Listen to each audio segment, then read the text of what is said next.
शुक्रवारी दुपारी 2 वाजण्याच्या सुमारास एक दुचाकी चालक महापालिकेच्या कर्मचाऱ्यांच्या सूचनांना न जुमानताच कसबा बावडा येथील पंचगंगा नदीवरील राजाराम बंधाऱ्यावर गाडी घेऊन घुसला। बंधाऱ्यातील कचरा काढणाऱ्या जेसीबीच्या बाजूने पुढे जाण्याचा प्रयत्न करत असताना त्याचा वाहनावरील ताबा सुटल्याने तो दुचाकीसह पंचगंगा नदीत कोसळला। पण गुरुवारच्या तुफान पावसाने शहरातील सर्व कचरा बंधाऱ्याजवळ लाकडाच्या ओंडक्यासह तटला होता। त्यामुळे तो अलगद त्या लाकडांच्या ओंडक्यावर आणि कचऱ्यावर तरंगू लागला। त्याला उपस्थित कर्मचारी आणि सामाजिक कार्यकर्त्यांनी पाण्याबाहेर काढलं।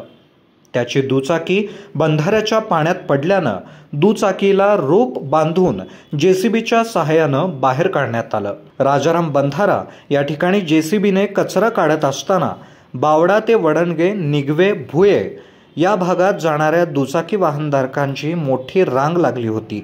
अत्यंत चिंचोली वाट असताना जीव धोक्यात घालून वाहनधारक जेसीबीच्या बाजूने ये जा करत होते।